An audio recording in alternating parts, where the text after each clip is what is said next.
Salut les copains. Tu as l'impression que ton téléphone te vole ton temps, que ton attention se disperse à chaque notification, que même avec une maison minimaliste, ton esprit est en pagaille à cause du numérique. Je te propose de découvrir ensemble comment reprendre le contrôle sur ton temps et ta liberté en pratiquant un minimalisme numérique. Et crois-moi, ça va te faire un bien fou. Mais avant ça, n'oublie pas de t'abonner à la chaîne, rien ne se perd ou presque. Tu cliques sur abonner, puis tu cliques sur la petite cloche, comme ça tu restes au courant avant tout le monde des nouvelles vidéos qu'il y aura ici sur cette chaîne. Bien saisi. Quand le minimalisme matériel ne suffit plus. Alors, c'est bien de vouloir désencombrer sa maison. Si tu fais ça bien, tu peux arriver à un résultat où 75% de ce que tu possèdes peut être éliminé. Attention, je te dis pas que ça va être fait du jour au lendemain, mais tu verras que sur ton chemin, et quand tu arriveras à ce moment-là, et que tu auras vu tout le chemin que tu as parcouru, tu seras étonné de tout ce que tu as éliminé. Et qu'au début de ce chemin,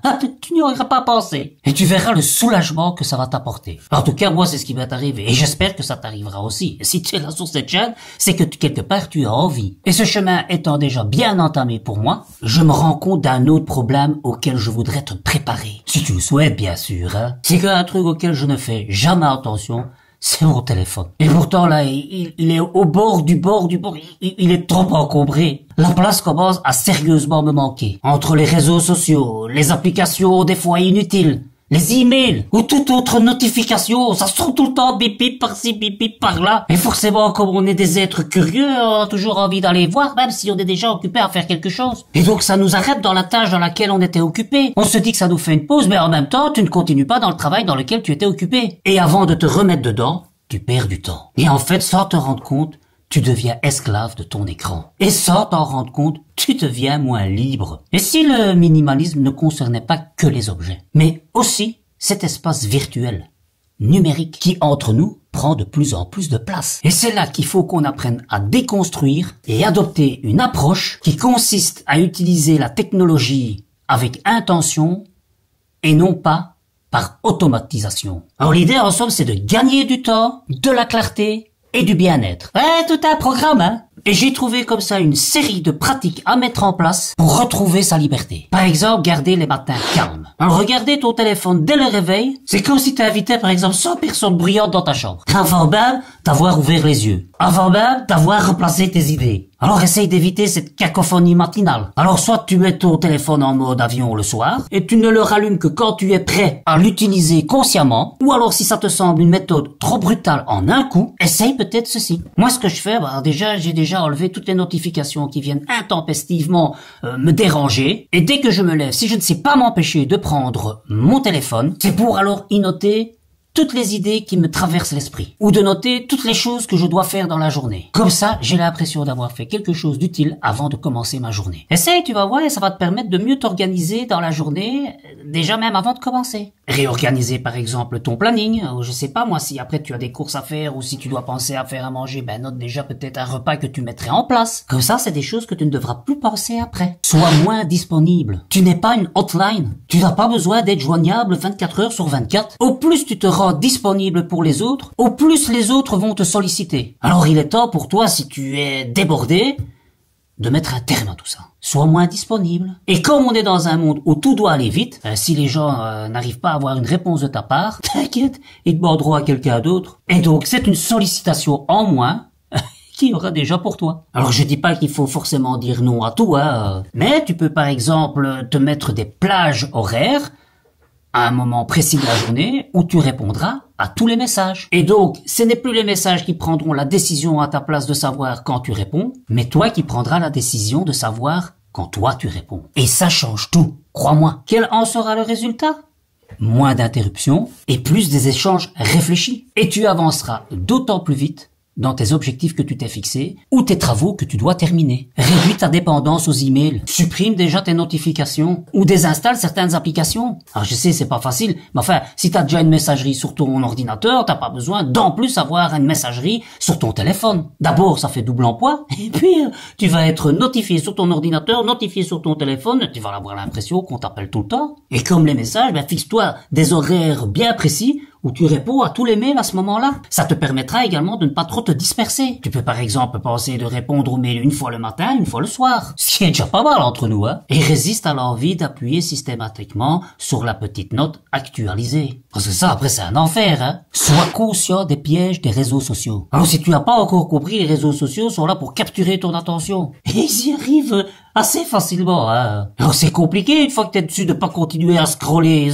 La dopamine, hein, qui est dans notre cerveau, là, qui hop, nous met dedans, hein. Et alors on like, et puis si nous on est sur les réseaux sociaux, on a des likes, donc ça nous met encore plus de dopamine. Ah, tout est pensé pour nous rendre accro, hein. Donc si tu veux éviter tout ça, il faut surtout pas commencer. Je dis pas pour ça que tu ne peux pas y aller, hein. Mais encore une fois, choisis-toi des plages bien spécifiques où tu as décidé le temps que tu y passeras. Et la prochaine fois que tu ouvres ton Insta sans raison ou autre réseau social, pose-toi la question suivante. Est-ce que ça me rapproche vraiment de ce qui est important pour moi? Think about it.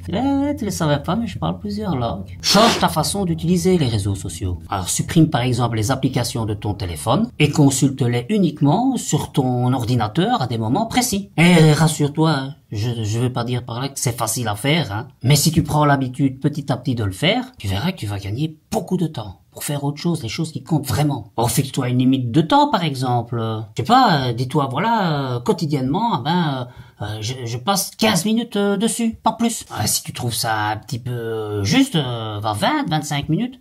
Mais fixe-toi un moment pour y aller, parce que si tu ne te fixes pas de moment, tu y vas, et ça peut durer 1 heure, 2 heures, sans que tu t'en rendes compte.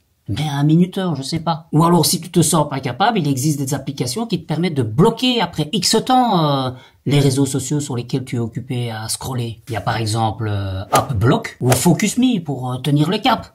Et remplace le scrolling par des activités enrichissantes. Tu vas voir que si tu récupères une partie de ce temps, où tu ne scrolles plus, tu vas pouvoir enfin peut-être te permettre d'apprendre une chose que tu as toujours voulu apprendre. Le piano, le tricot, la couture, que sais-je moi. Ou apprendre une langue étrangère, ou alors tout simplement profiter de pouvoir faire des balades régulièrement. Changer d'air, faire respirer ton cerveau. Tu verras, il te remerciera. Passe du temps en silence. Alors notre cerveau est bombardé en permanence par des informations. Il n'a plus le temps de se reposer.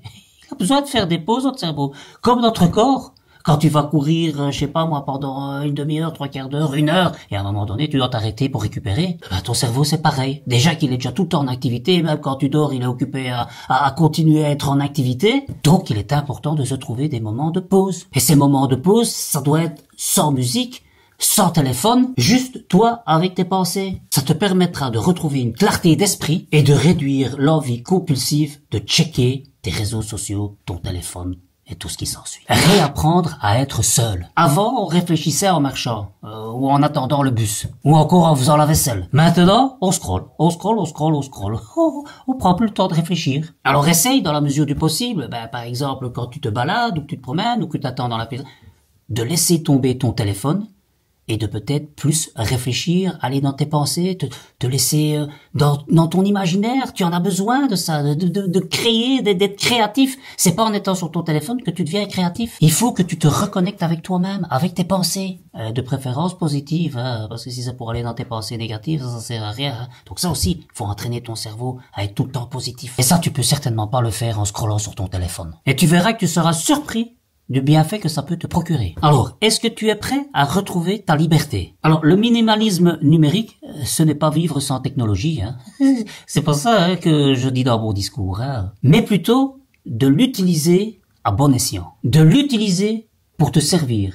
Et pas que tu sois au service de son utilisation. Et c'est par exemple arrêter de subir les distractions et de choisir consciemment comment occuper ton temps. Remettons les choses en place. Ton téléphone doit être à ton service et tu dois pas être au service de ton téléphone. Et comme mon grand-père disait, quand l'écran s'éteint, l'esprit s'éveille enfin. Allez, j'espère que ces petits conseils pourront t'aider. N'hésite pas à me rejoindre sur Telegram pour en discuter ou pour venir débattre de points spécifiques. Ça reste le canal où je suis le plus présent et où tu pourras facilement me poser toutes les questions qui te trépinent. Je te dis à très bientôt pour de nouvelles aventures. Moi, je t'attends de l'autre côté sur Telegram. D'ici là, porte-toi bien. Salut les copains.